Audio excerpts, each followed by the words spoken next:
not actually plan this monochromatic color coordination. You've got a green screen.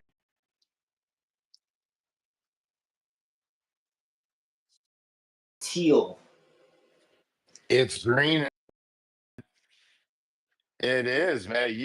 That would is if you lit that wall so it was all lit evenly, you could easily use that as a green screen, which is super cool. I guess I just might have to get myself a spaceship.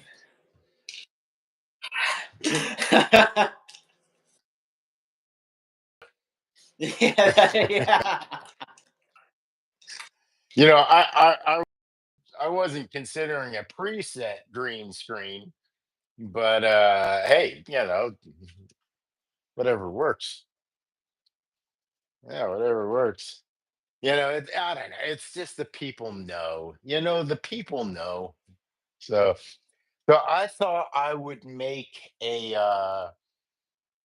know, I had said that I would do a program on this channel called Sound Advice.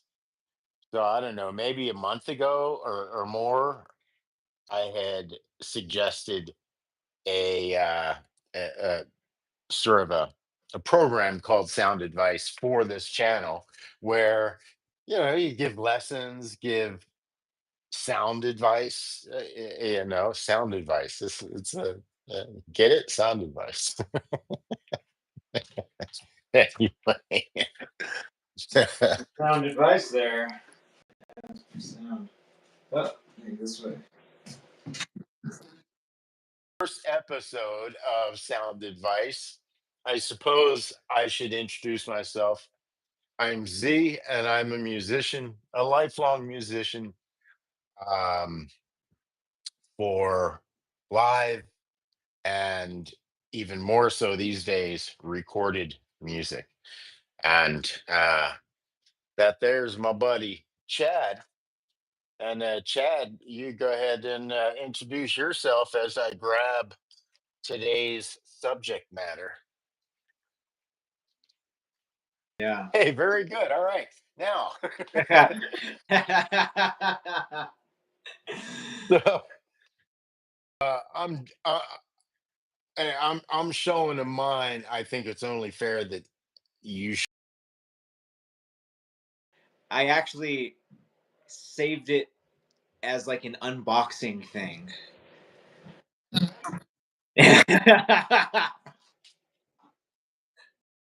How awesome is that, ladies and gentlemen? Got this package here. Up there. Very good. Very good. You didn't dox yourself. Yeah. We today are going to be talking about audio interfaces. So, this particular audio interface that I have is an Audient. Oh, and in case you didn't know, an audio interface is the thing that you use to connect things like this, like a microphone, things like audio gear, like you see here, and it allows you to take essentially an analog and or digital signal and turn it into a digital signal for your digital device. So many people use these for their laptops.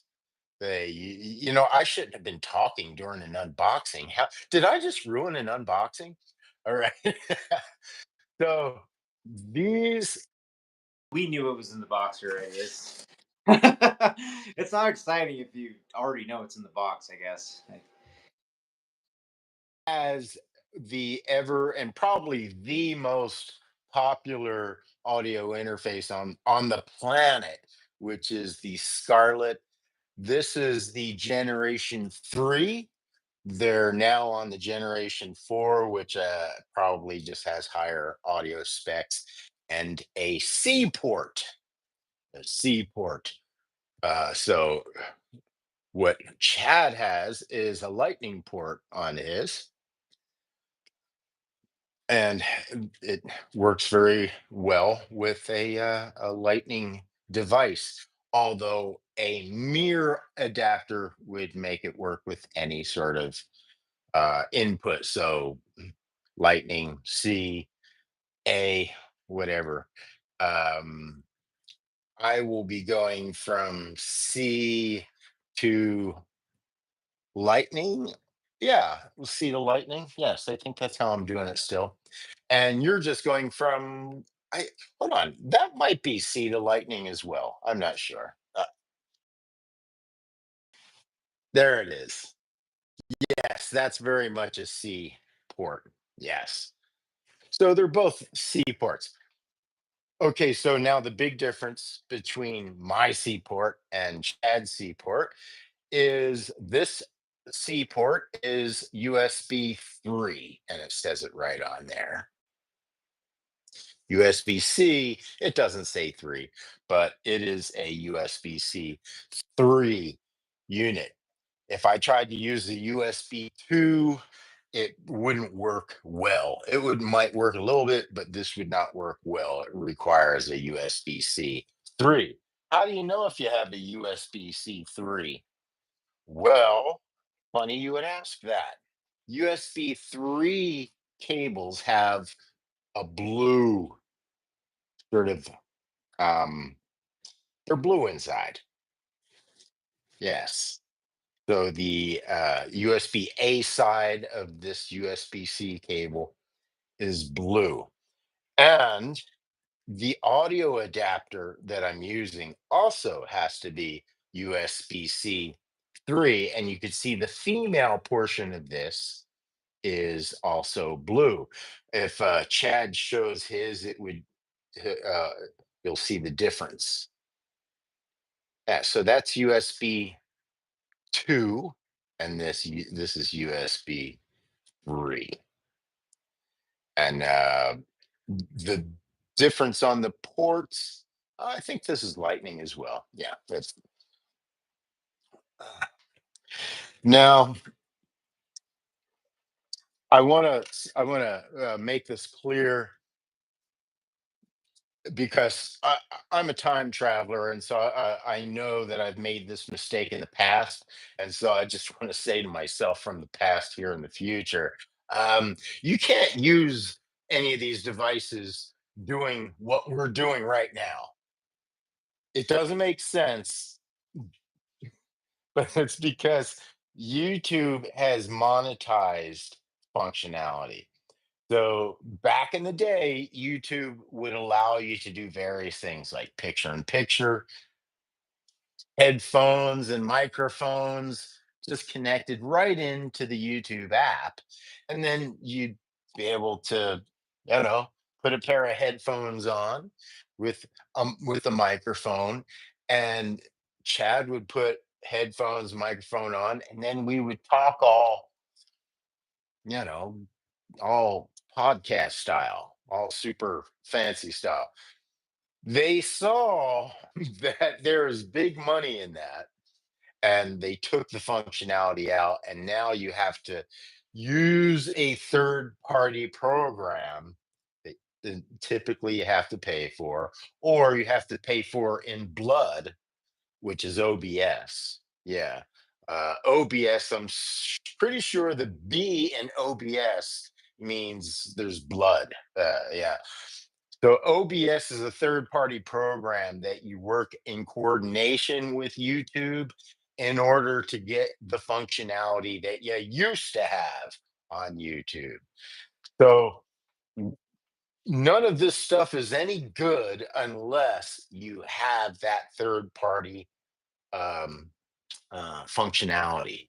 However, if I were just talking to you alone on this live stream, I would be able to connect the audio interface and the mic and the headphones. So that's a cool thing. So far, so good.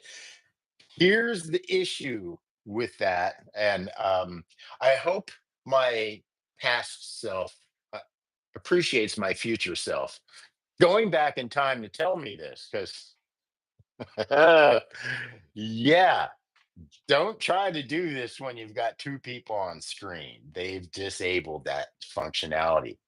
But if you just have yourself on screen, you can plug this stuff in. However, there's no monitoring. So you may go, well, monitoring, I don't understand. Monitoring is usually you can hear yourself speak and you can there's no monitoring, right? However, you can monitor the source. So you can listen to the source, but you're not able to monitor if what's going on to the stream, if that makes sense. So you're going to notice that there are ways to switch between certain functionalities. This is the headphones, what's going to the iPhone or the yeah, let's just say iPhone. You know, you might be using a computer or an iPad, but let's just say iPhone, so I don't have to stumble over that every time. So this is what's going to the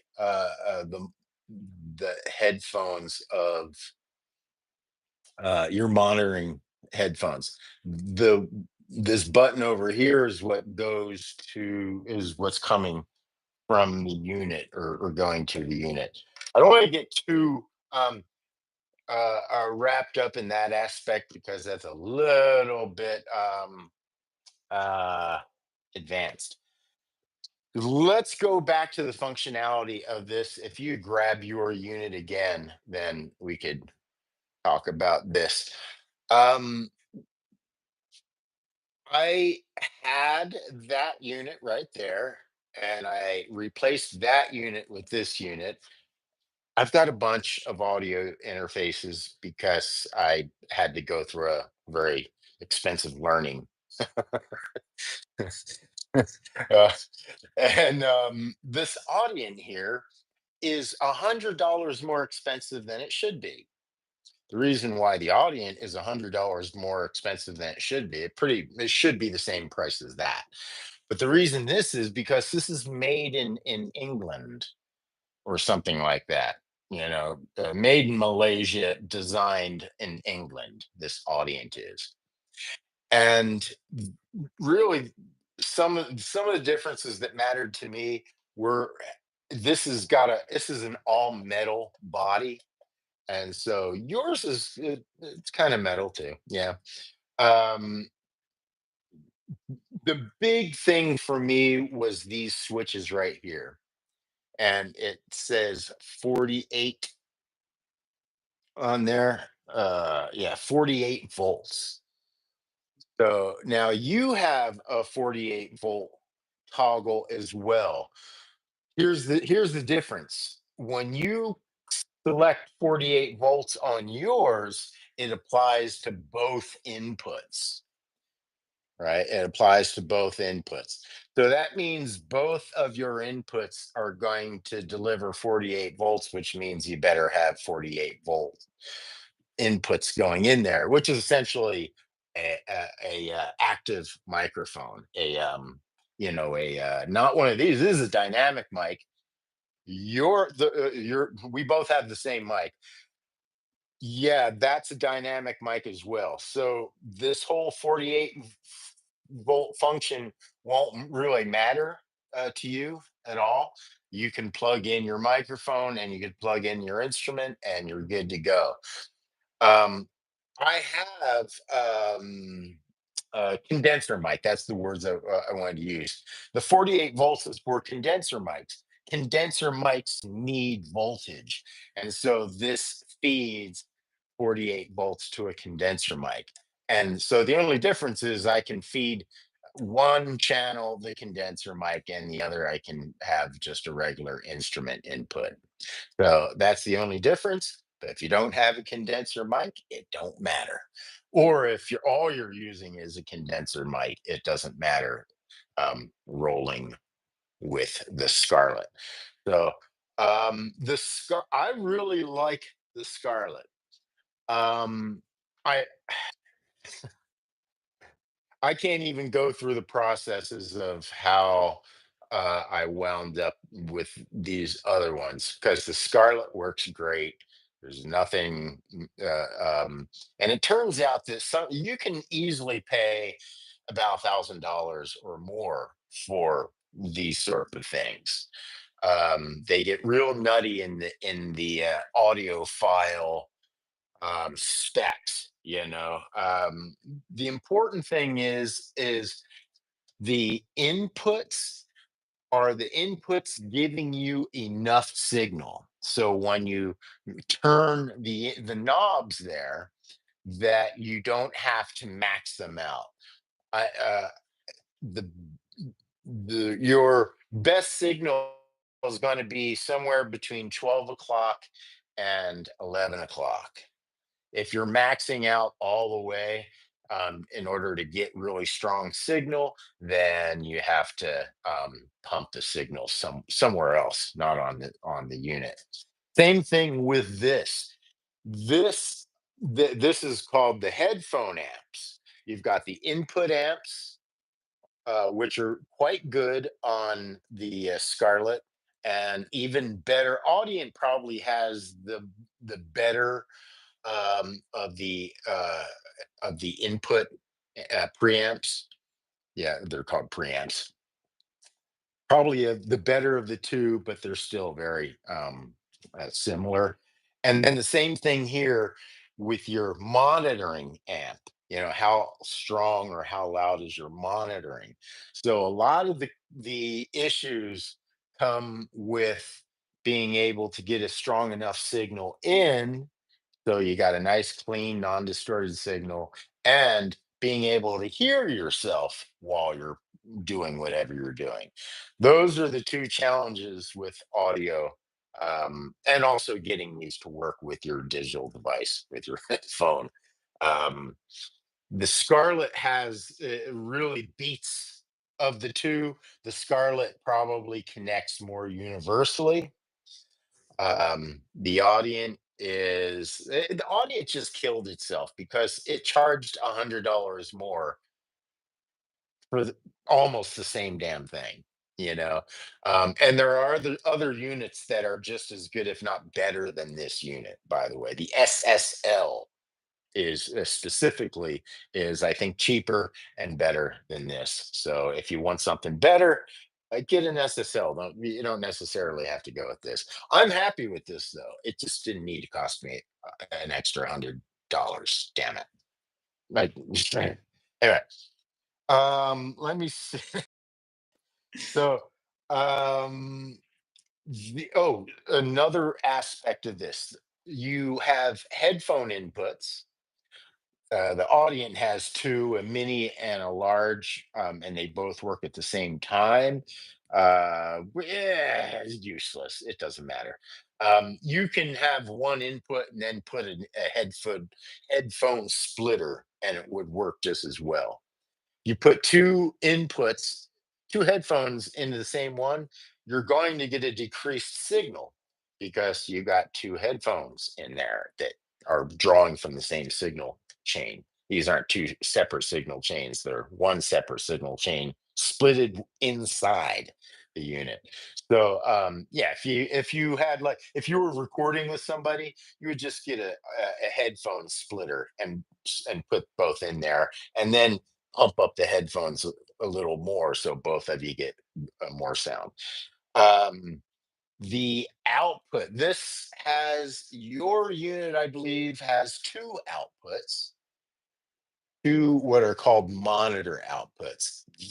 So the Audient has four, and the Focusrite has two.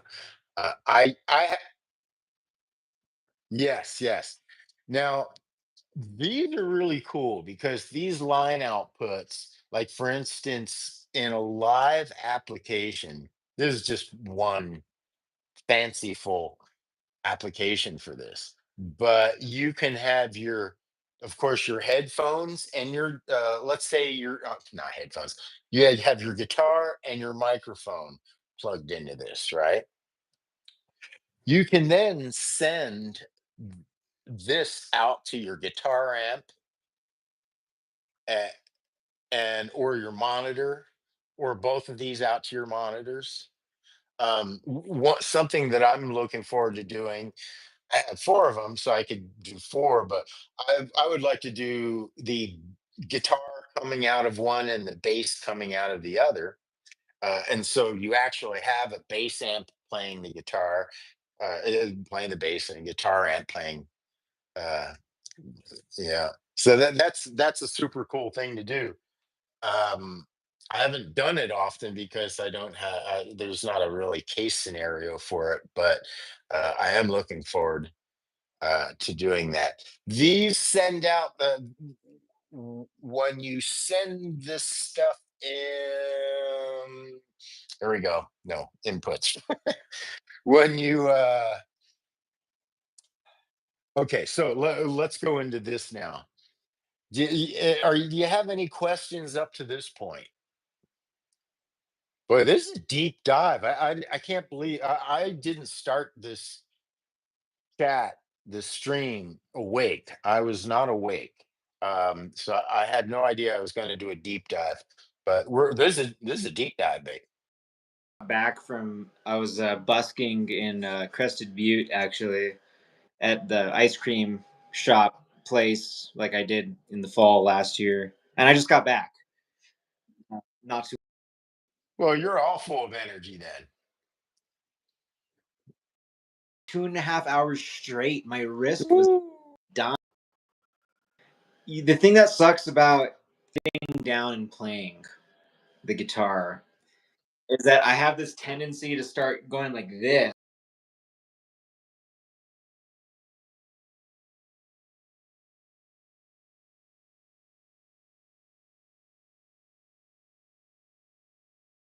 In a way that I would like, put the guitar here so I could keep my wrist straight. Yeah, it was it hurt.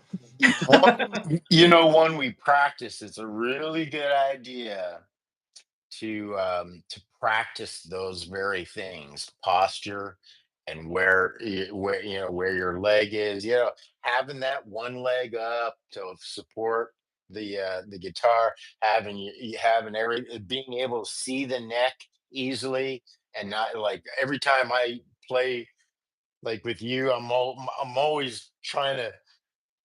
Yeah, it never works. You gotta sit there and you gotta play and see, and everything's gotta be uh there. It really interesting about guitar and how, and I think this is all instruments. I'm coming as a drummer. I came out of the womb a drummer. So hitting things hard, and then getting the guitar is hitting it hard and grabbing it hard, and grab a fistful of cord and go, and then the harder you press on the strings, the louder it all is, and the greater everything's. No, doesn't. But anyway, um, it is a lifelong lesson, and for me, it blows my mind how much of a lesson it is. Where you really have to have that, well, it's kind of corny, but that mind body thing connected and together. Um, I think I shared this with you, but I have really bad carpal tunnel. If my posture's right, I know what I'm playing, and I'm just it's amazing how my hands work so well. And then all it takes is just like my neck doing this, or my shoulders doing this, or something to throw it off to the point where I can't play for more than 5 minutes and my hands are done.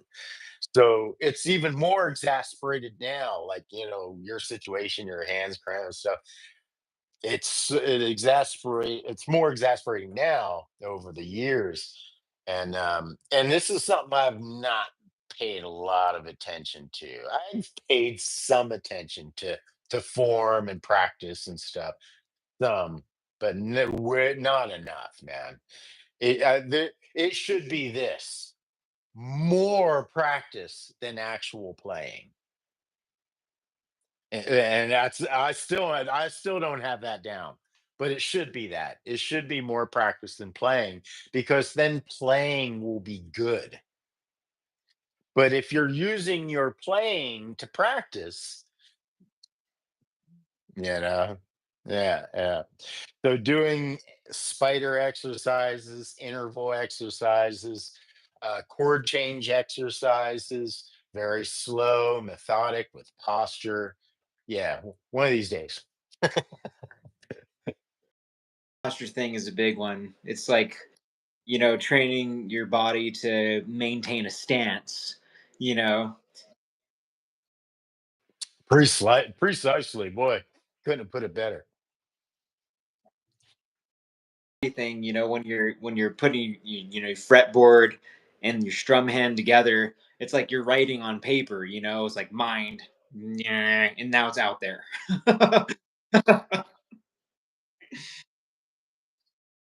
Big difference between a lot of these hand eye coordination is it's hand ear coordination. And there's not a lot of things really that have that hand ear coordination, complex hand ear coordination. You know, I don't really know that there are many things, you know. And that is a whole different bird than eye hand coordination. And in fact, one of the biggest problems for musicians getting into music, or even people that have been into music for a long time, is they use their eyes way too much. So that you see them looking down at the mixing board, right? Like, there's nothing down there. The sound is up here. Get your ears to where the speakers are placed and not down here listening to the floor refraction, the floor refractions and stuff, reflections, refractions. So, um, so you got to get them up here. You only look down at the knobs to see if they're if they're pushing too much. You always in your yeah, that's it, right? And when you see a Exactly. guy doing that, you know you got a good engineer. For me, What? I have to like my chords, they're just not as long, the space is small, so like my mixer is set up right next to a speaker. So I have the mixer and the speaker's right there, and I'm going like this, like.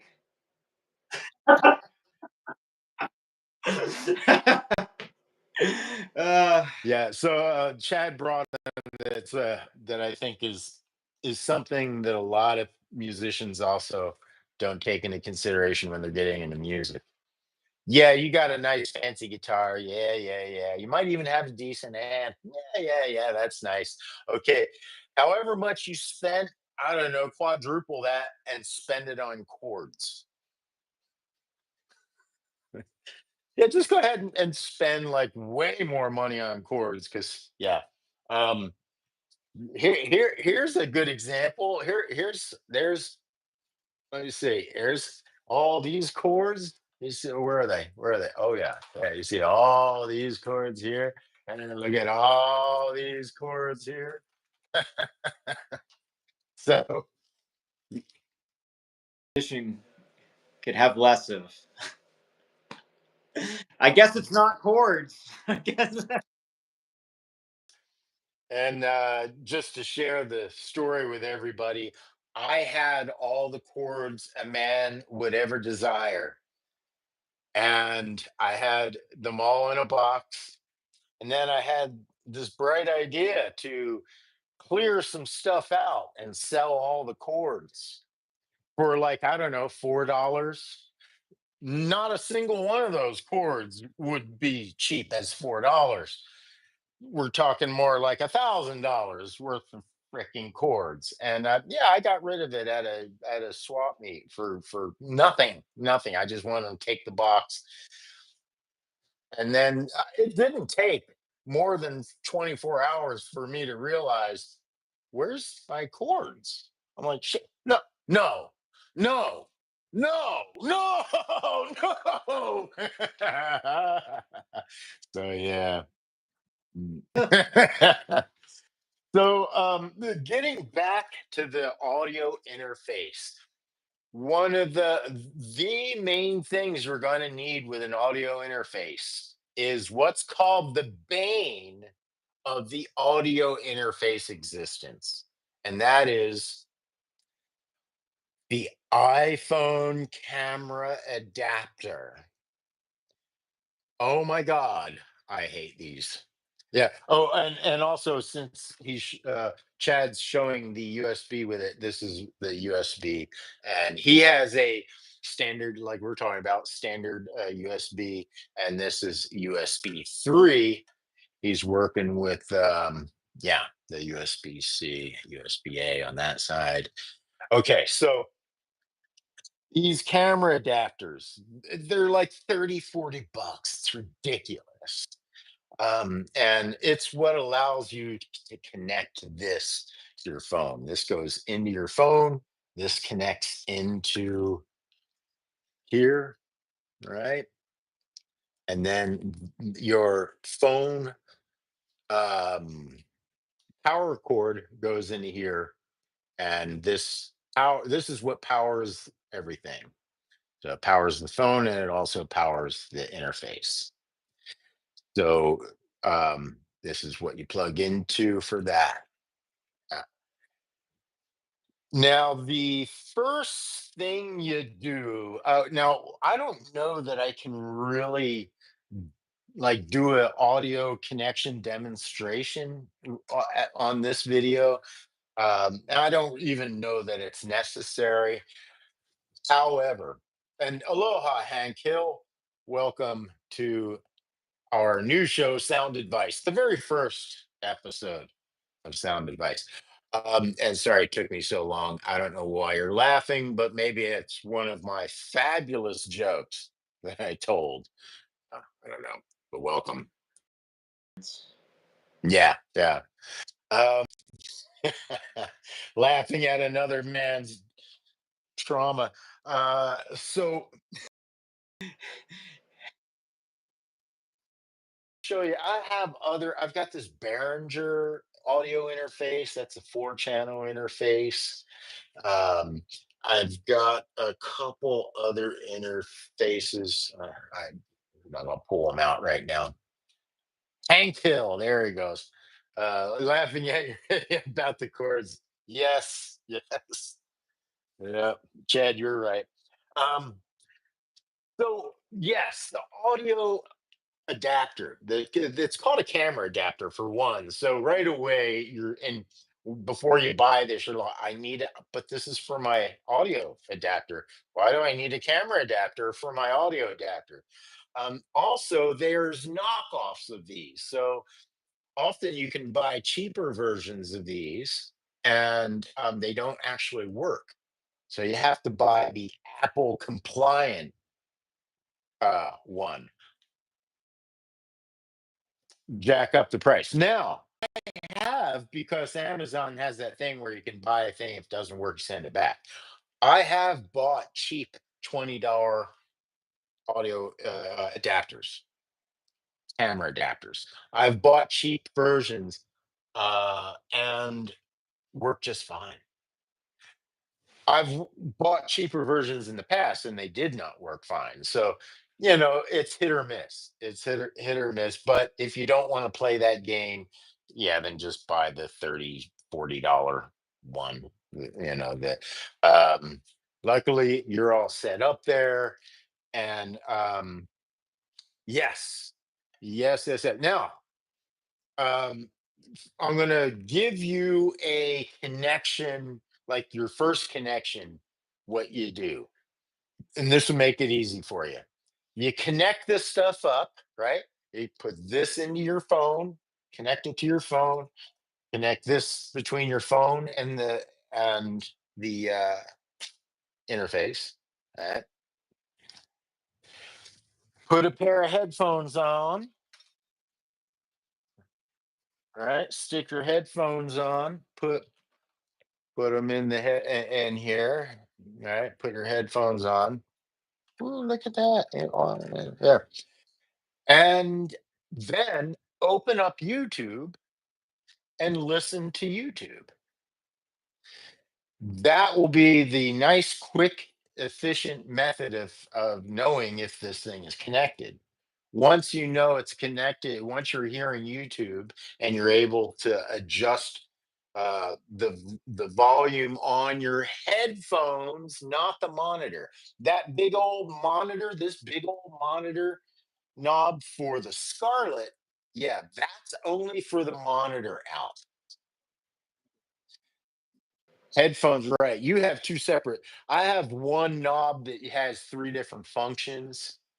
So you have 2 different knobs, there. So, um, yeah, yeah. This middle knob is actually sort of an assign this knob or this button, which is really a knob select. This has multiple functions. You can assign this to something. So if I wanted to assign this to a slider or something, this would be a slider. And then, yeah. So anyway, that doesn't have that. I haven't really even used this at all. So not a big deal that you don't have that. Yes, plug all of this in, get YouTube rolling, and as long as you can hear YouTube, then you know everything's running. And that's your first sound check. Then you launch GarageBand, and it should all be hooked up and ready to go. You plug your I'm going to assume guitar and microphone. Let's assume that's what you're going to be doing. You open up GarageBand, and then you open up a an a guitar amp within GarageBand. You plug your guitar in to one, you plug your microphone into the other, and then you simply, when you create the channels on GarageBand, you assign what input is goes to there. I hope that's making sense. Yeah. Yeah. So you open up the program and you assign channel one is guitar, channel two is microphone, and of course you plug the guitar and the microphone into here. Then you should be able to get the signal. You should see it on the program in GarageBand. You should see the levels. And if you don't hear, but you see the levels, but you don't hear it, that's because monitoring has to be turned on within GarageBand. So it will just say monitor on or off. Sometimes a little pop up window will say monitoring is off. Would you like to turn monitoring on? GarageBand is so awesome. Yeah. And once you're able to hear that, then you can do the various things within GarageBand. Uh, uh, that's going to have to be a whole nother video. This is really this stream is just all about connecting it and just getting it running. You know, once you connect this stuff. Now, if it doesn't run, then now and that would be the case if you had the Audient and plug this in, it wouldn't work. You have to go be all old school, and you have to go get the drivers, and you got to get the drivers and download the drivers and make sure the drivers are so. Yeah, you might have to do that. um you know, which is, and you can't get the drivers from your iPhone or your iPad. No, you can't. You got to go get the drivers on your laptop or your desktop, and then um, transfer those drivers from your desktop to your iPhone or your iPad. So that's a pain in the butt.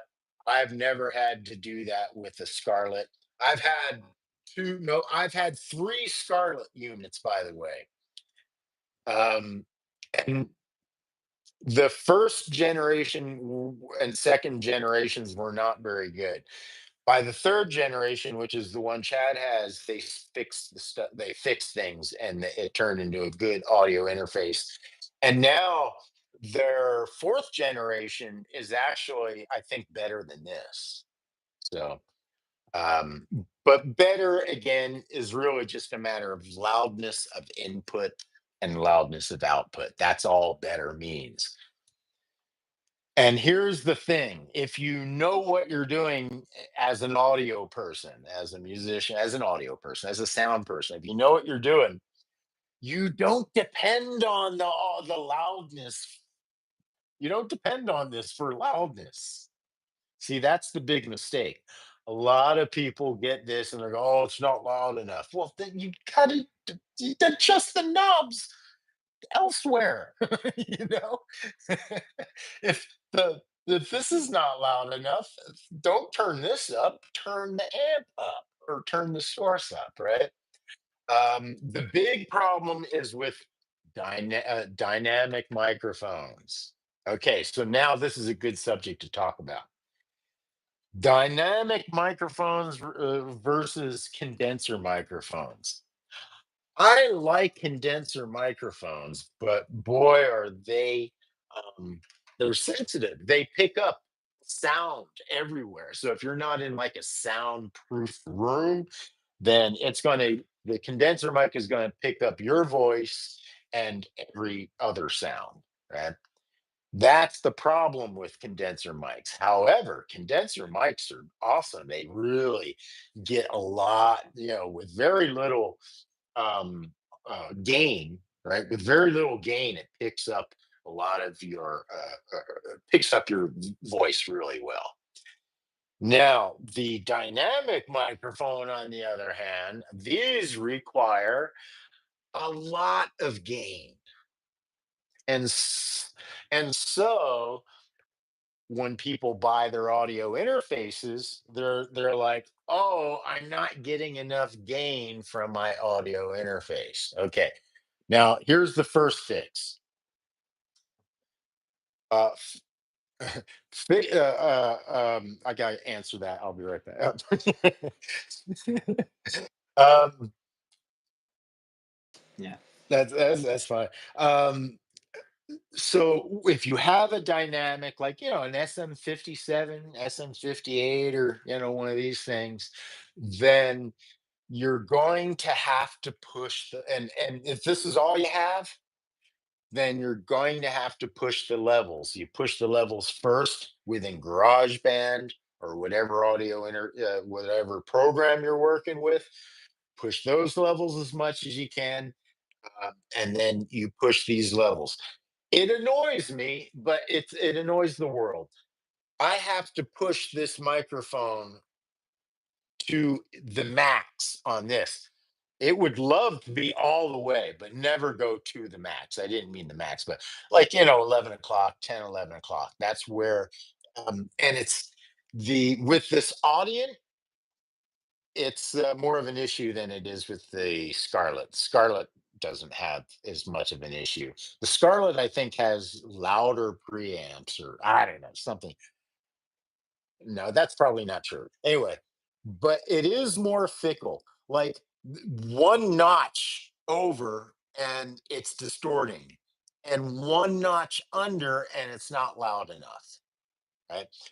Yeah. So you got to really find that sweet spot within a quarter or an eighth of a notch. And then, yeah. And then it will be fine. It'll be fine. Now, here's the fix for that. If you have any kind of a mixer, go through the mixer first, and then from the mixer into here, then you could push the mic in the mixer and not use this to push the audio. Right?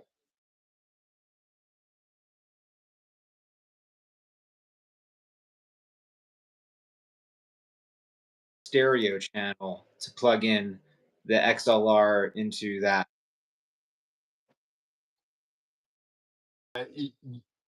I want to. I want to see if there's.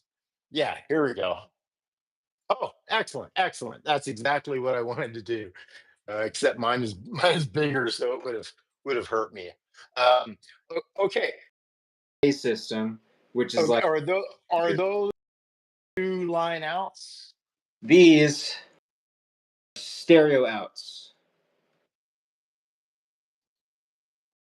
Outs? Yeah, these two, Nope. these ones right here. Uh, Oh no, they're mono and together stereo, right? I mean, they're two separate channels, right?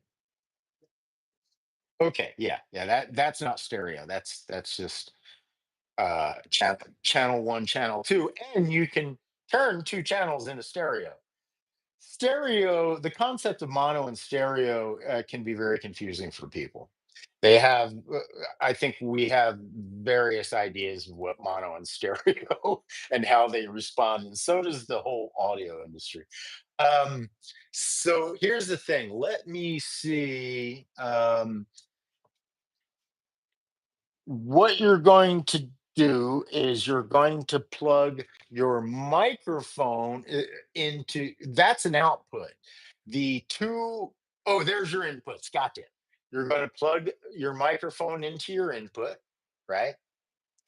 And that's then you have what would be called uh line outs essentially.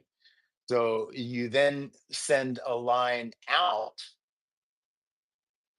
So where would be the corresponding line out?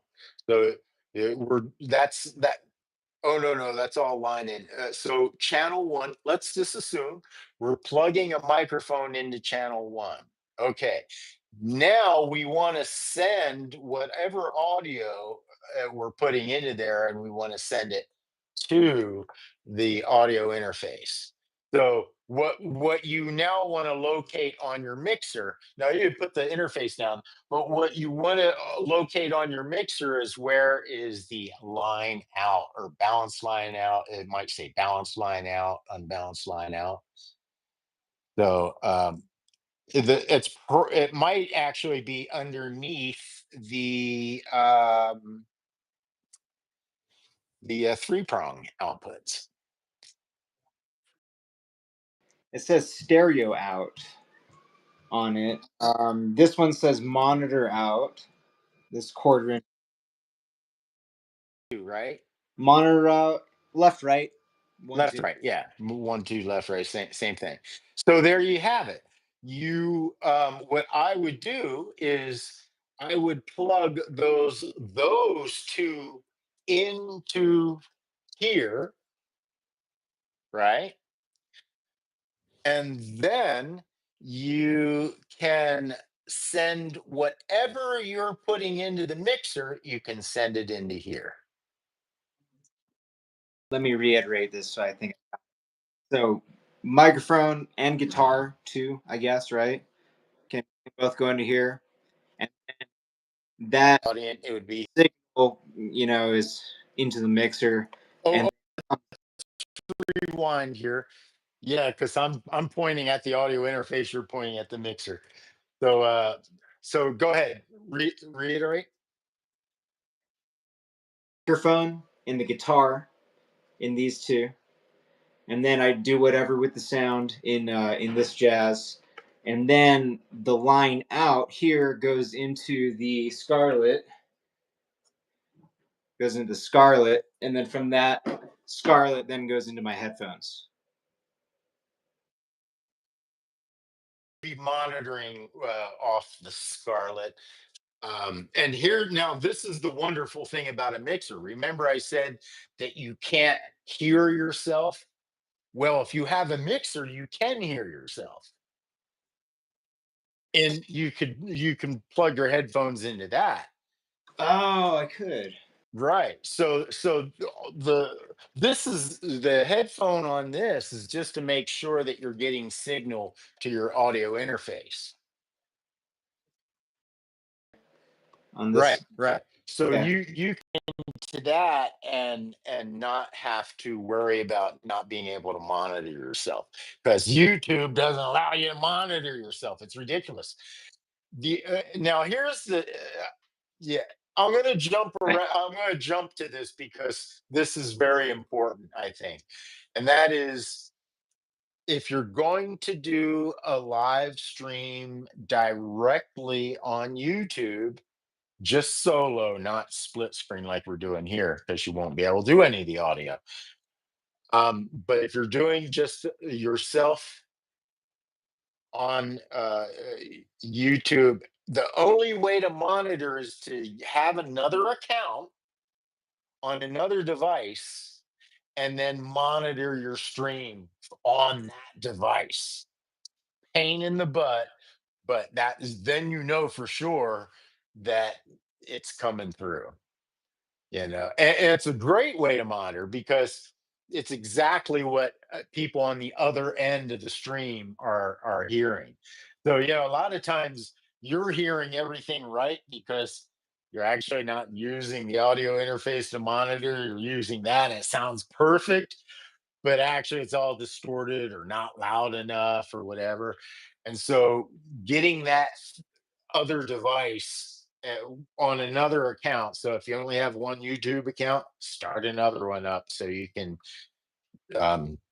do this and use it as a monitoring device. You can also be your own moderator too, right? You go on that account and moderate the people. So yeah. S- One sec. One sec. Okay. kick, kick people out of your channel.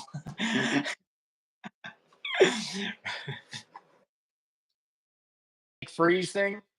And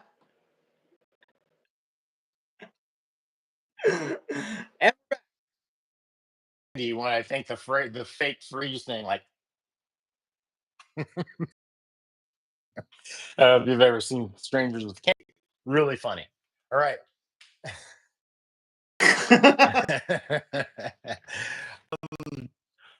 Okay, yeah. So now if you plug the microphone into that bad boy, then you've got all the gain and equalization in the world. Now here's the thing about yeah, now here's the thing when you're using your mixer with your audio interface, well it's nice to have these side by side. When you're using your mixer with your audio interface and then you're using GarageBand or whatever DAW, right? DAW, digital audio works something or another, right? Whatever DAW you're using, you also have the input control levels and the equalization and effects from the DAW. So when you're using your mixer, it's always best to just go flat, right? And then get the sound out of your DAW, not out of your mixer. Now, I'm just talking about like streaming, podcasting, and stuff. When you're creating with this, you're using this to create because I use this, you know, audio interface constantly, just creating music. It's not all just for going online. So, when you're creating music, then you can you can go, okay, I let me pump more on the physical mixer. Let me get more of the sound from the physical mixer. Or maybe you want some of the sound from the physical mixer, some of the sound from the virtual, right? So the virtual meaning the DAW, right? So because your DAW has virtual instruments and it has virtual sounds. And that's where this comes in super, super handy. Like if you're gonna realize, I know I may ruin this for you right now, but you're gonna start playing with this and then go, I could use this live. I could make any sound live. and play it live and loop it live if I wanted. I could get Ableton Live and be a master looper and get the Ableton Live little pedal looper pedal and do like 4 measures of this and 8 measures of that and 12 of this. Ah, yeah. Eventually, then what will happen is you'll be playing all this stuff and you'll be doing virtual instruments and virtual effects and you sound like a god, and then it'll all crash on you and something, and then you'll go, "Oh, what if that happened live?" Right? So the temptation to drag this into a live setting, your audio interface in a live setting, and connect to your iPad is huge. And I know, I'm sure lots of people do it. And the fact is, it's not the end of the day, the end of the world if if your audio interface crashes in the middle of a set. It's like anything else breaking down, right? So it's not a big deal. But to me, as a performer, uh-uh. I had to turn my back on using this in a live setting. It doesn't mean I won't. I might in the future, but just using this in a live setting is just asking for it. Like you're going to be getting noise through the amp. It's like, what's that hum? What the hell's the hum coming from? Well, it's coming from the 15 million thousand ampere volts that are being generated from your digital device, right? You always have to remember when your digital device is connected to this, right? When it's connected to this and goes right into your phone, like you're playing, goes into this, goes right into the phone. Well, the electrical signal is nice and pure. It's going from one point to the other. Chances are you're not going to get hum. You're not going to get that noise.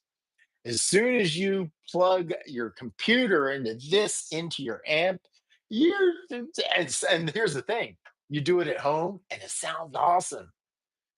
Then you go plug it into some other system and there's this noise and it ain't going away. I mean, you even have that on a good day with just an amp and a PA, you'll get that interference, electrical interference. So if you add a phone or a tablet to that whole equation, man, and although your capabilities of sounding amazing are like, tenfold by using one of these. um yeah, yeah, yeah, yeah. It's so tempting because you literally can sound awesome and like anything. You plug this into you plug your piano, your MIDI, your keyboard. You plug the keyboard into this, right? So, oh, how do I plug the keyboard into this? Well, your keyboard probably has Bluetooth.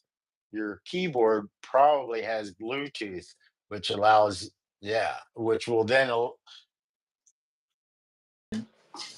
okay. Well, in that case, if your keyboard doesn't have any MIDI, then yeah, but a MIDI keyboard, with a simple wireless MIDI keyboard, I can get this, one of these cheap jobbies, right? And it's Bluetooth, right? You can get this, you can get your microphone, you can get your bass and your guitar and access all of the amps and EQs and sounds, everything off of your DAW. That's amazing. So the temptation to do it live, if it works, it works. So I don't want to stop you. I don't want to say don't do it. I'm just saying that yeah, I don't have that level of bravery. That's all. I'm just not brave enough to yeah, because it's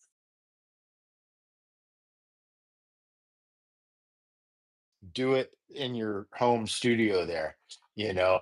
Hook everything up to there. Um, your audio out. Now, you may ask, and it's a good question.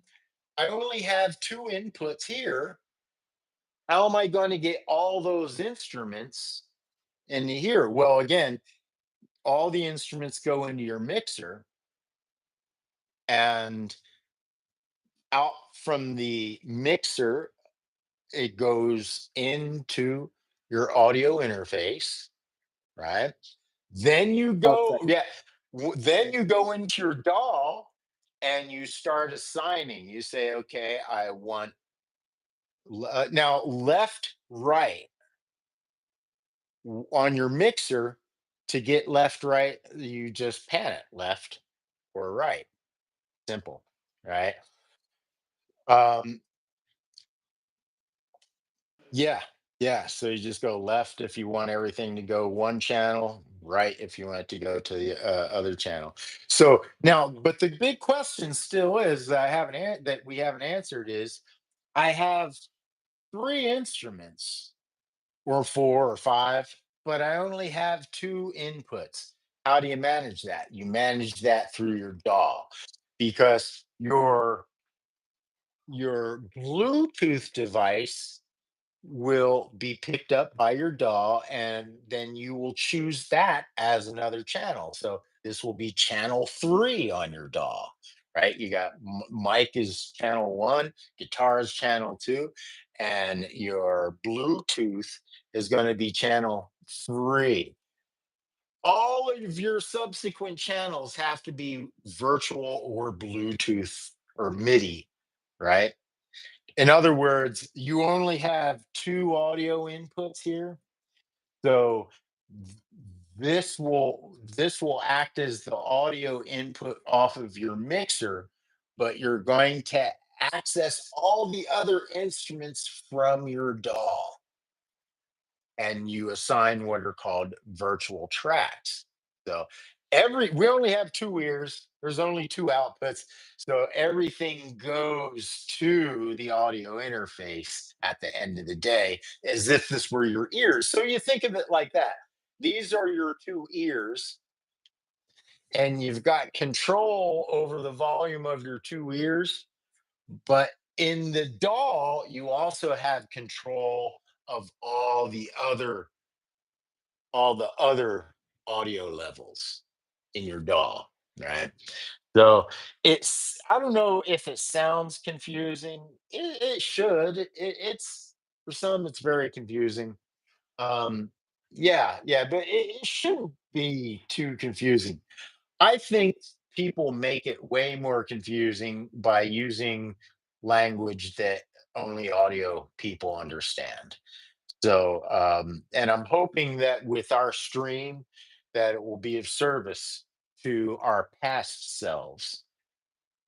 And It's got it out. it's going to go out, and then if you, yeah. And what's really cool is, okay, let's say you don't have any virtual instruments. Your piano, you're just going to take the audio out of your piano. You got you can plug all that into your mixer and then send it to your audio interface, and then just have your audio interface have left channel, right channel. You see what I'm saying? So all the channels are now on your mixer, and then you're just sending everything out from the mixer to your audio interface. It's really simple. Yeah, yeah. It might confuse you with the virtual instruments and the virtual effects, but once you open the work, once you open it up and start working with it, it becomes really pretty obvious and whatnot. And say four instruments here, and then have it go out, boop, into the Focusrite, and then I could just have all these plugged in and just cycle through them each track I lay for them. Is that kind of I think I know what you're saying. I think I know how you're saying this, but um, n- um, you can plug all the sound, whatever. Again, whatever's coming out of this will will go into this. So so your question. I'm not quite sure I'm getting your question right. Correct.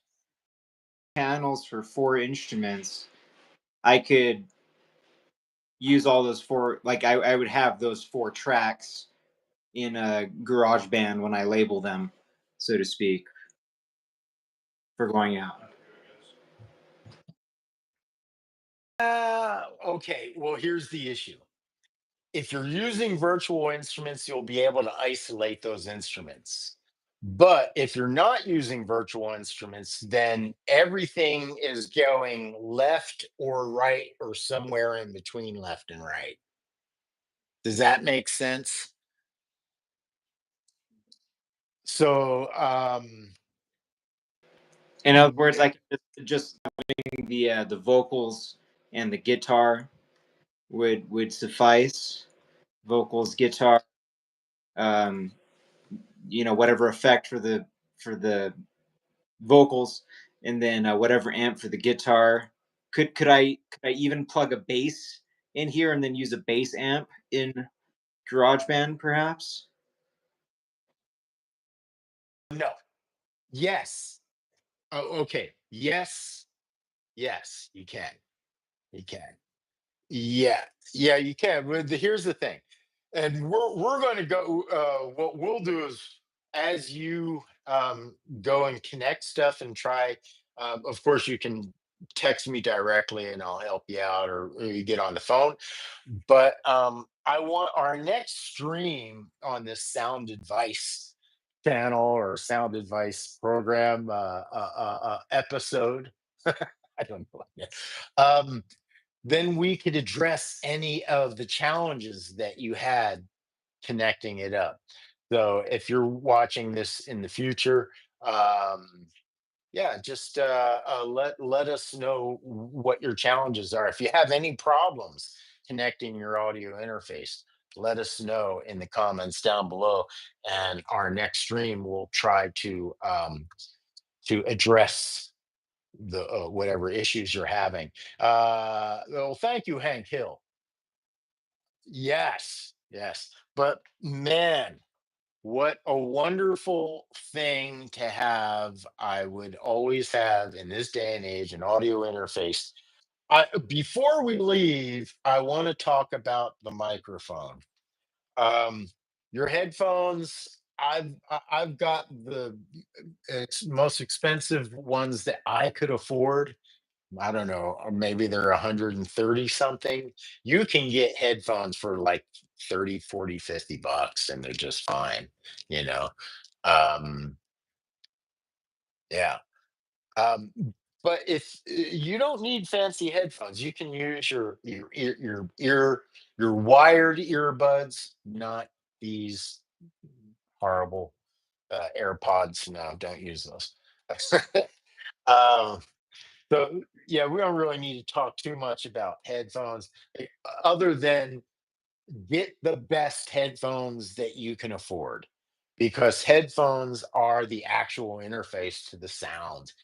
If you want to hear good sound, you have to have good headphones. Luckily, mediocre headphones aren't bad these days, you know. Yeah, I've got a pile of headphones. I was tempted to send you a pair of headphones, but you already had some. So, yeah. Uh, but you find a pair of headphones. I wouldn't get something too expensive. The problem with real expensive audio gear is you're now hearing things that other people won't hear. So when you're mixing sound and working with sound, it's always good to hear it from different sources. Earbuds, the wired buds, maybe a good set of headphones over and then a cheap set of headphones.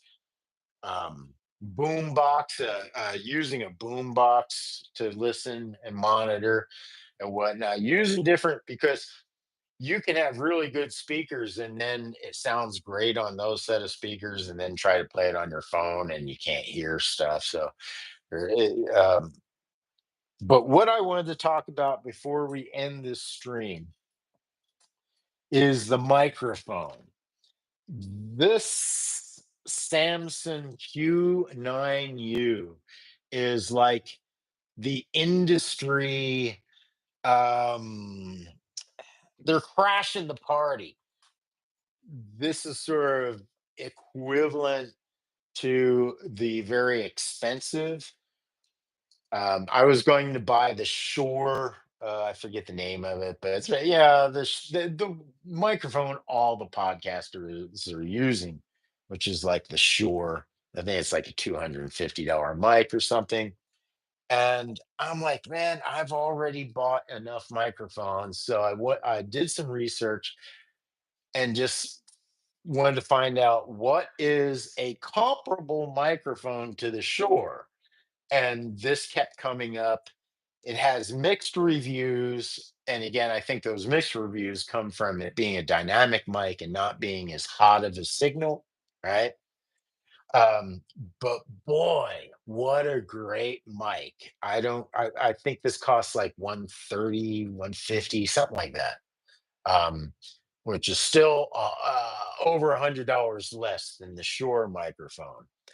And what this thing does is very cool.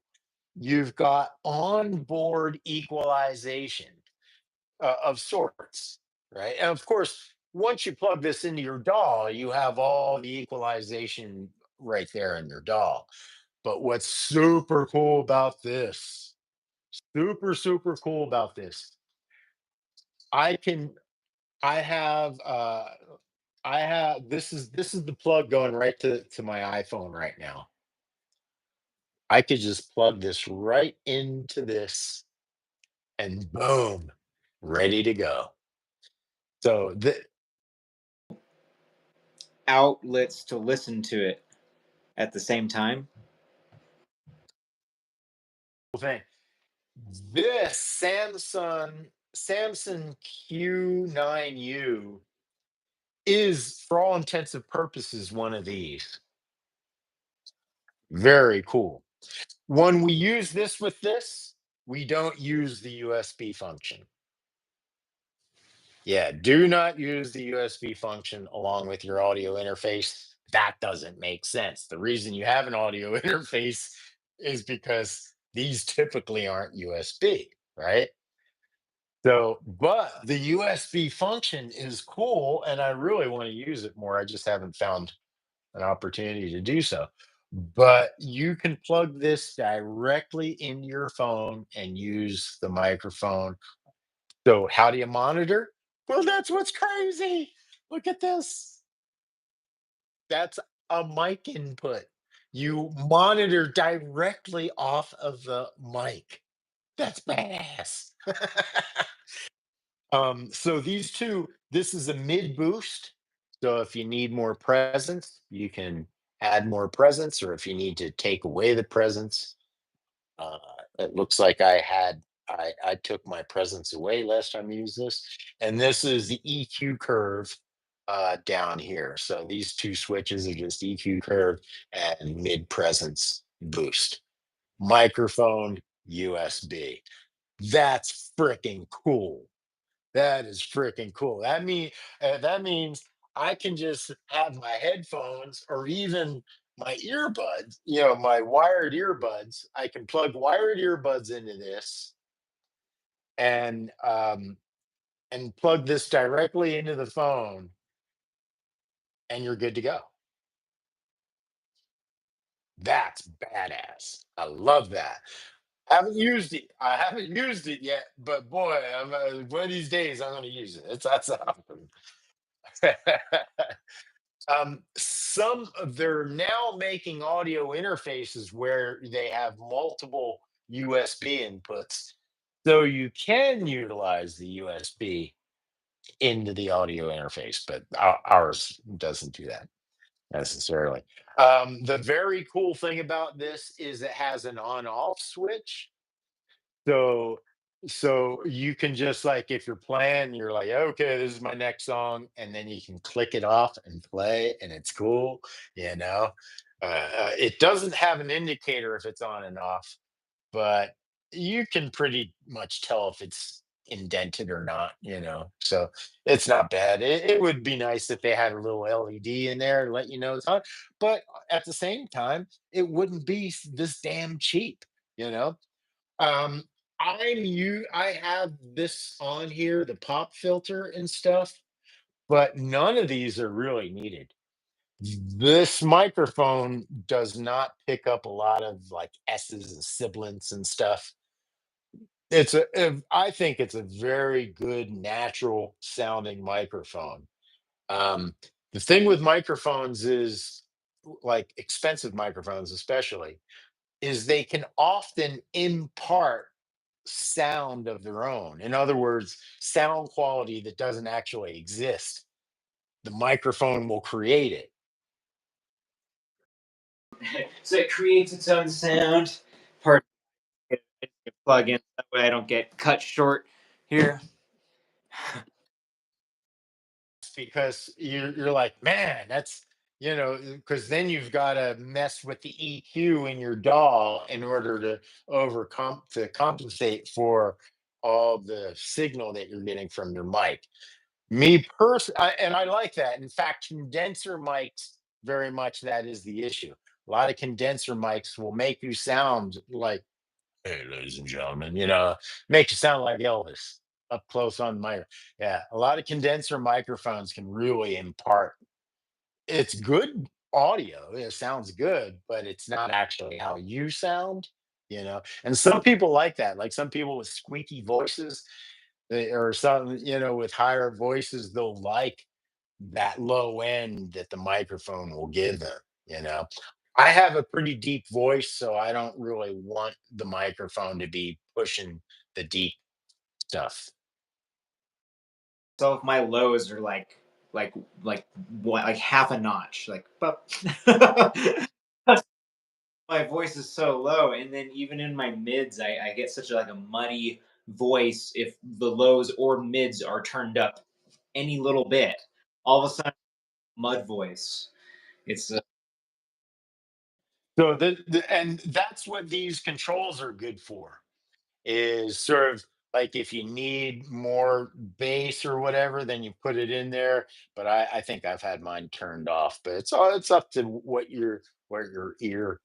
But this microphone would be considered broadcast quality, meaning that if you wanted to do voiceover work or you wanted to use this for professional situation, it has the specs, to do so. Um, and it doesn't cost as much. Um, these screws here, I don't know. Watch out for those screws that they don't get loose. Because right now it's nice and tight, everything. But when you're working with the mic, those screws might come loose. Just tighten them up. You know. Um, but that's it. I just wanted to, kind of share because that Shure might see Joe Rogan made that Shure microphone world famous. So now every podcaster wants to spend way too much money on a microphone that they don't need. I mean, this is just as good. And here's another thing. If you're not doing streaming, but you're recording it first, then in your DAW, you manipulate the sounds, you can get a $20 microphone. In fact, Behringer makes a $20 microphone that's like almost as good as an SM58 for $20. You then go into your DAW and lower any of, just mess with the EQ, and your $20 mic is going to sound just as good as a $300 mic. So that's another lesson. Like, if you're like, man, I want to get good sound, but I don't have good mics. Nah, as long as you're not trying to do live sound, then you can. A mic is a mic is a mic. It's yeah. I want to buy one of those $20 mics. Oh, just a little current events. Current events. Only here at Sound Advice. Uh, One of my roommates here, he's a musician, and he saw right in real time in breakfast. He was like, "Musician's friend has mic SM58s for $20 and $30." And he's like, I'm like, "What? SM58s for 20, $30?" Yeah, I'd buy like a case of them and then turn them. I mean, yeah, that's like wholesale. So I'm like, all right. So he was frantically buying, and right like within 15 minutes, he's like, it didn't charge me $20. It charged me 149. I'm like, it is so. So anyway, I go online and look. Sure enough, there's a huge scam going on Musician's Friend and Guitar Center, which I guess Guitar Center owns Musician's Friend. And there's a scam out there, like, closing sale, offering like $5,000 guitars for a thousand or 900. Huge scam. Huge scam. I can't believe they got away with that. Yeah.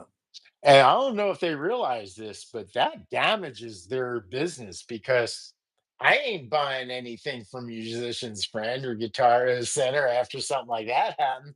Come on, guys, you couldn't catch that? Like, your customers shouldn't be catching that.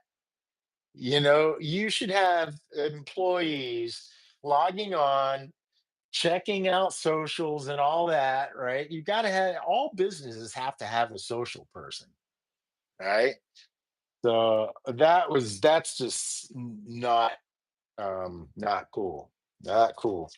So anyway, yeah, a little service announcement. Community service announcement. Don't buy yeah, especially when Behringer is actually making a $22 microphone, you know. Seriously, man, if you ever need microphones, extra microphones, man, those Behringers work just fine. The biggest difference with the Behringers and the SM58s are just the sound. Like when you get a mic and you tap on it, and then you could hear thunk, thunk, thunk. Whereas a good mic, you won't hear. It'll be tunk, tunk, tunk, tunk. But a cheap mic, you'll actually get like resonance from it. It'll go thunk, thunk, thunk. So those Behringers, that's the only issue. But if you're just holding it and singing it and whatnot, man, jeez, man, $20 Behringer microphone, yeah. Especially if you're letting people use it. It's like, well, it's just $20 mic. Yeah, let them do the Roger Dole, swing the mic around. Luckily, the place that I host the open mic, they have their own microphones. They have two of their own microphones, so I just use theirs. And they're not that good. And other people's microphones. OPM, yeah, other people's microphones. No, I know if I had the extra money, I would invest in SM57s. SM57s are about 99 bucks, and you can use them for everything. You can use them for miking guitar, amps. You can use them for mic and amps. You can use them for vocals. They're just a great overall amp or microphone. And when geeks are given specs on microphones, SM57s and 58s are usually what they're referencing. Like, yeah, this is way better in this range than the SM57.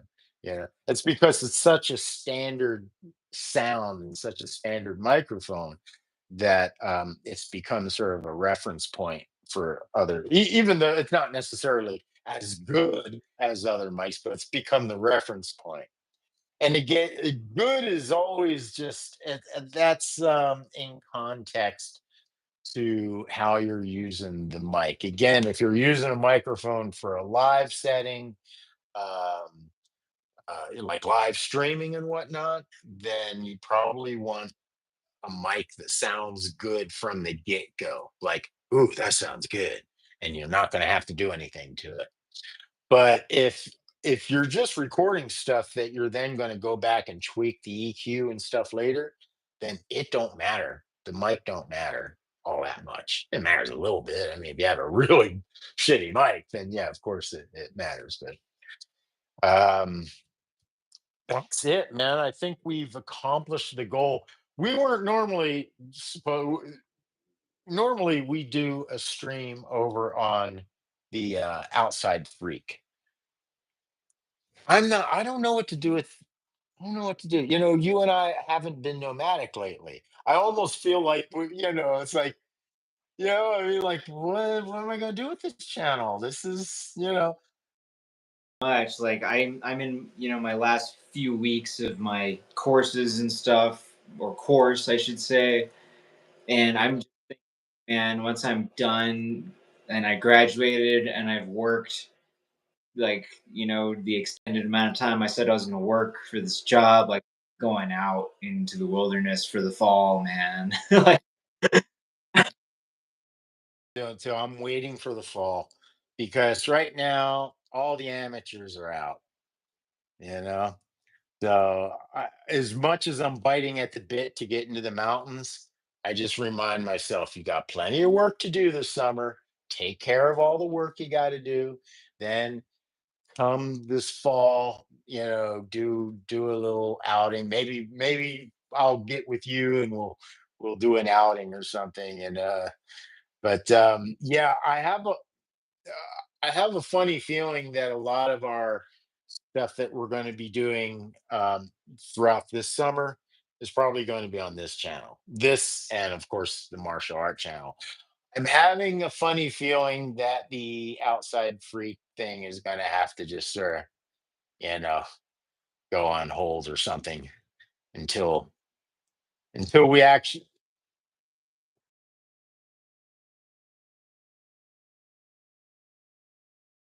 Right. Yeah. Now.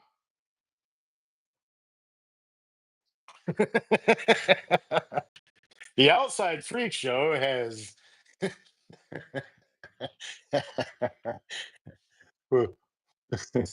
Is that warning they put up?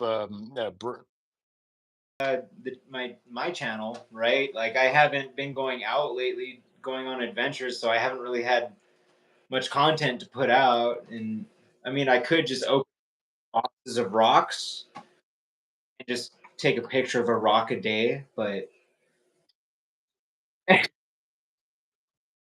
My very, very popular channel with the BB gun channel. It's like I keep getting notices. Your channel's exploding. Oh, you're getting more. I'm like, I don't want to. I don't want to do BB guns. I want to do them right now. I mean, I still, I love a BB gun and whatnot, but you remember I started that channel back when I had three teenage boys that I was, helping to raise and stuff. I thought it would be a good thing, for them. And now I'm stuck with this very, successful channel that I just don't want to. I'm like, I don't want to do.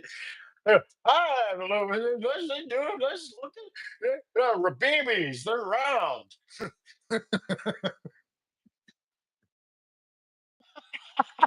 No, no, no.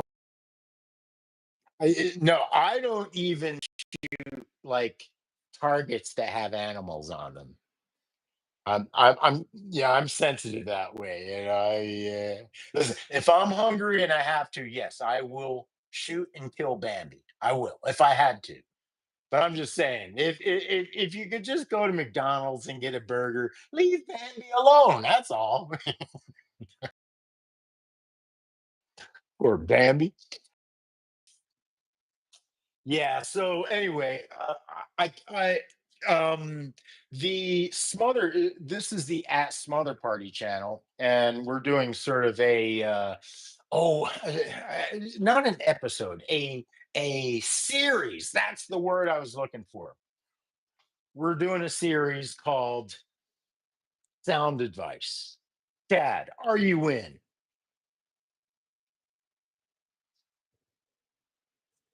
Yeah. Okay. My bad. My bad. My bad. For me to even ask. All right. Yeah. No, no, no. I just need, advice confirmation live, so because you're not committing to me. You're committing to all those fine people out there. You're committing to Hank Hill. You're committing to, well, that's all we have right now.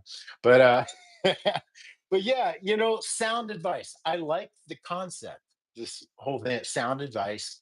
Um and because a lot of musicians they get so focused on learning their and all that other stuff, and then when it comes to like plugging in and whatnot, they might sound really great, unplugged, so to speak.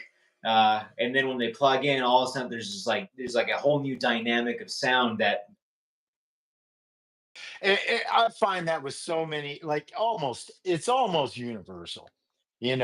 Like I meet musicians, and sometimes they're good, even, but then they plug in. It's like, my God, what did you just do to yourself?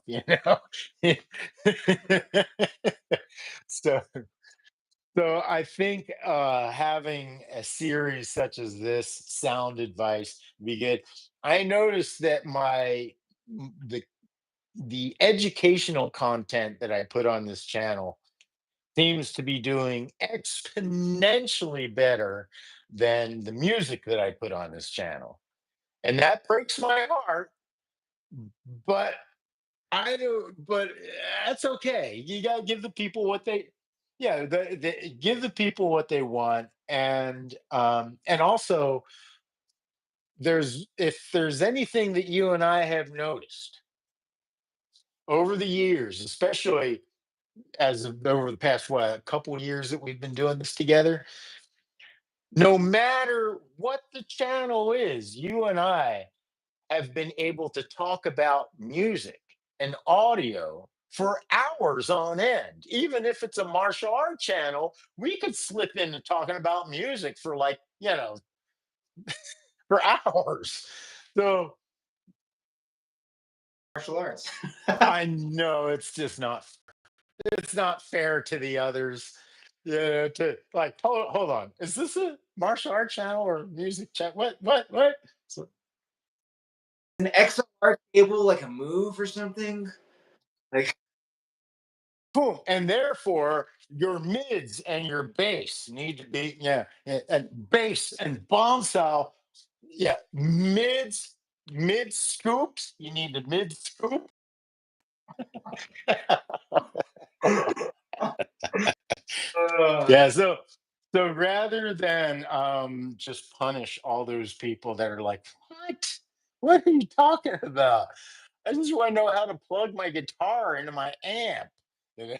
So yeah, having a channel just for sound advice, giving advice and whatnot on audio, on sound, stuff like that. I would like something like that. I would like audio advice from a person that doesn't sound like they're from Britain. You notice all the advice channels. Everything. Yeah, let me show you how to do this, and and I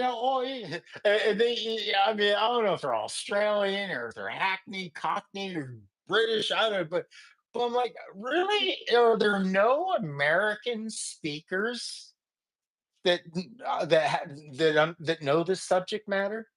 Are there none?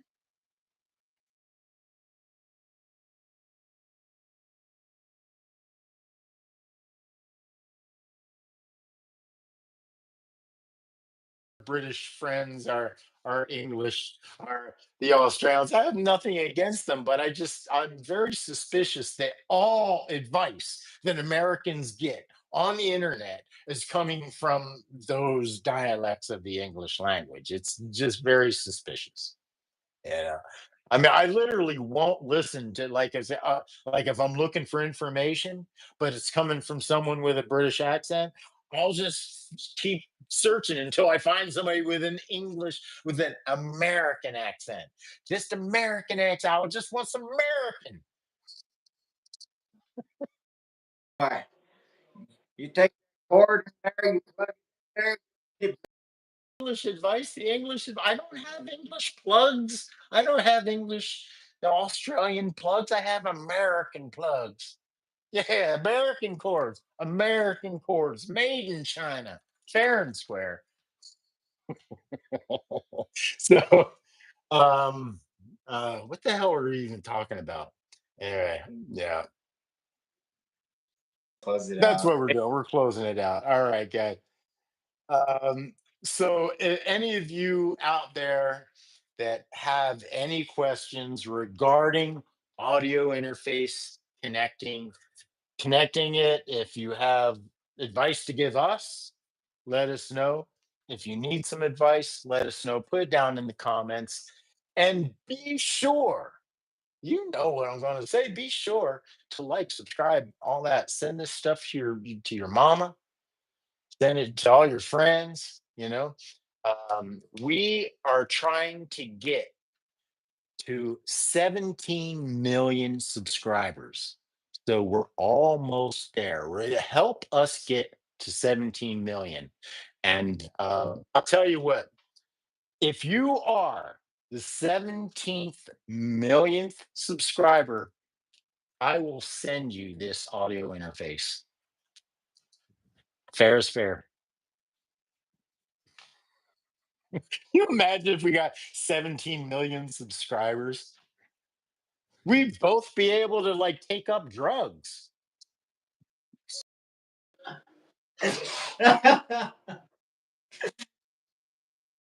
Subscribers, finally I can like start up a drug habit. Yeah. Yeah. And then we'll get addicted to drugs right on our live streams.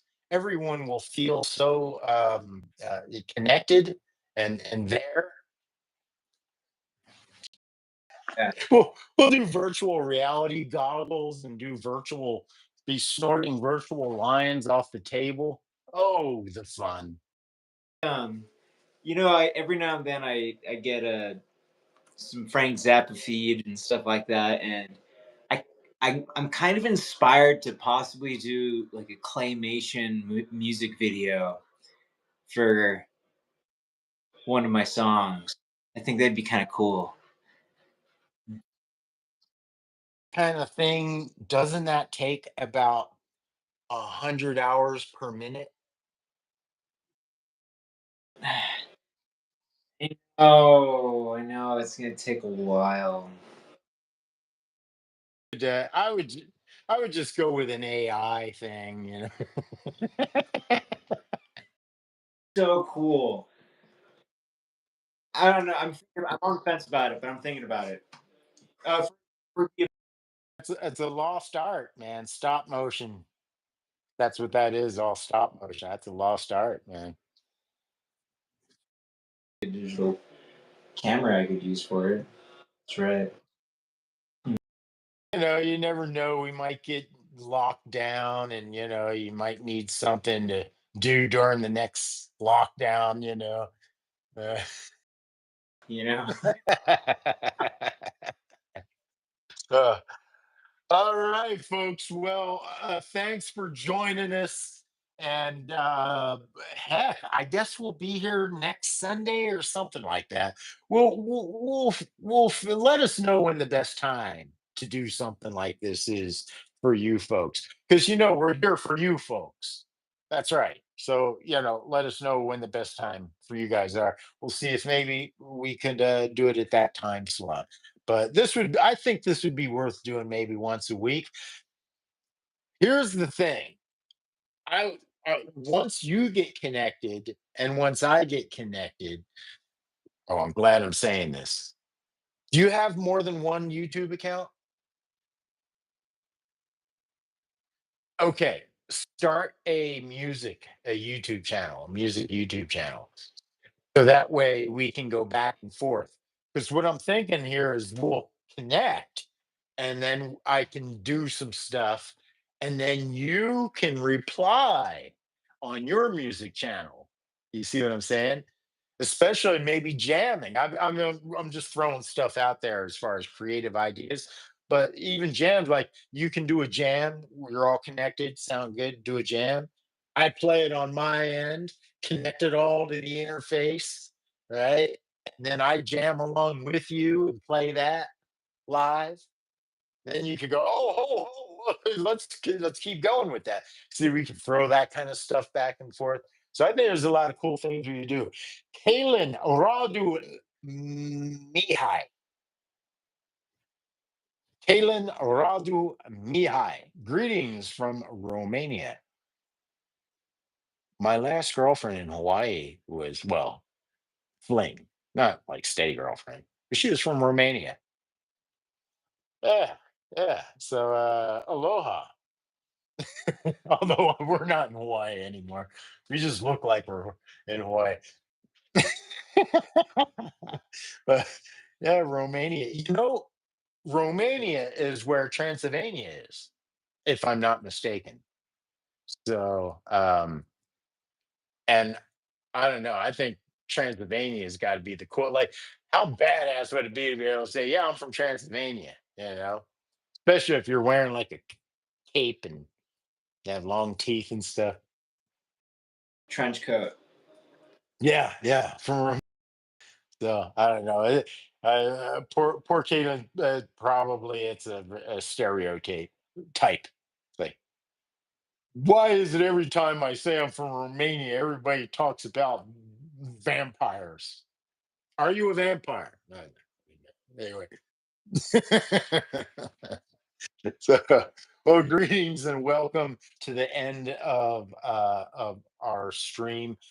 We'll do this again for you folks. Again, let us know what a good time for you is. Otherwise, we'll probably see you next Sunday around this time. And yeah, I look forward to your music channel because you're going to be doing now. You could extend your live thing. Your open mic. You can kind of do a live version of it like and on a stream, a stream version of that.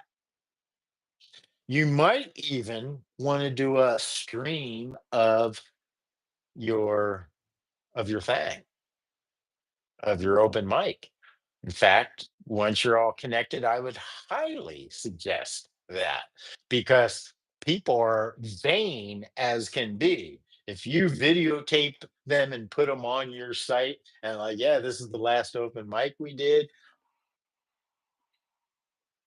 Yeah, you'll have what happened to me in Hawaii. My open mic was so popular that I was being threatened by businesses to never stop because there is a liquor store that opened up because of my open mic.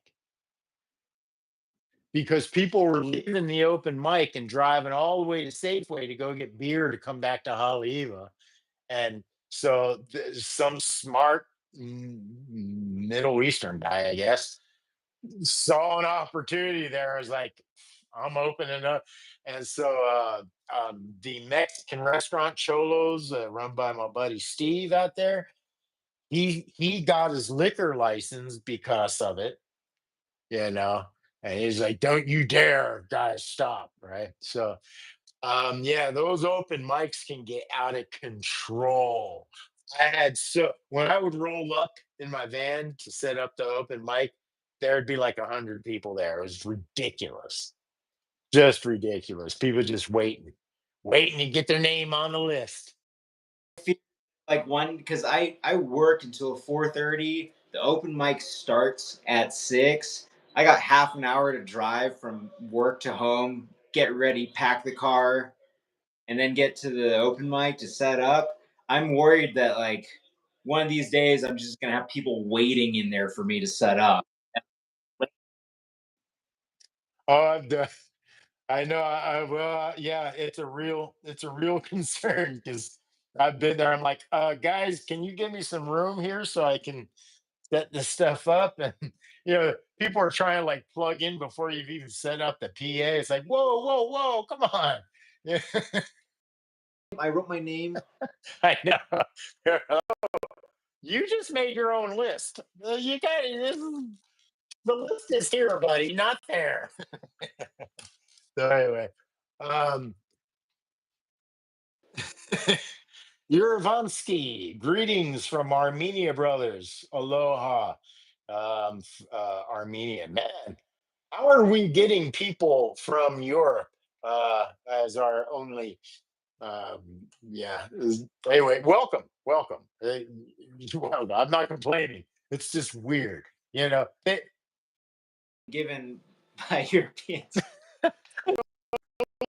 Audience that YouTube wants to give us are like from the other side of the planet, from like some small town, some small town in Armenia and some small town in Romania. They're the only people that have gotten our stream. Thanks, YouTube. Anyway, we're in California. Greetings from California and Colorado. He's in Colorado. Yeah, we're both in the mountains. Aloha and welcome. Hey, be sure to subscribe if you will. It'll really help us out. Yeah, we're trying to get to how many? 14 million? 17 million. 17 million. Help us get to 17 million. And yeah, if you're the 17 millionth subscriber, I will send you this. I'll even send it all the way to Armenia. Yes, I will. So, all right, guys. Geez, it's hard to say goodbye, but we must. Um, we don't have any official salutations for this channel other than just yo, what's up? Guitar and plug it in and put it on like the highest setting of like super fun worship and play a note of our choosing, and it might be a semitone, it might not be, it might be off and non-harmonic, and just play it and bend the string really really hard and then cancel out. Yeah. We may well the problem is we're not interfaced. So anyway, just to cap this, right? We talked about the YouTube working with another program like OBS or something like that. So once you're all plugged up, plugged in, connected, plugged up, once you're all connected, we'll then start getting into what programs do we need to use in order to live stream with the microphone and headphones. That's going to be the next that'll probably be the next stream, the next sound advice stream. We very well may go into that subject matter. However, when this goes live, if you have any questions about audio interfaces, connecting audio interfaces, using audio interfaces, leave it down in the comments below, and we will be sure to reply, especially early on here. Yeah, we're just starting this series, so for sure we will be able to answer your questions. All right, folks, thanks for stopping by. Thank you, whoever you are out there in Romania and Armenia. And we'll see you next time around. Aloha. Yeah, we'll do a Bill and Ted's Excellent Adventure. All right. I'll talk to you soon.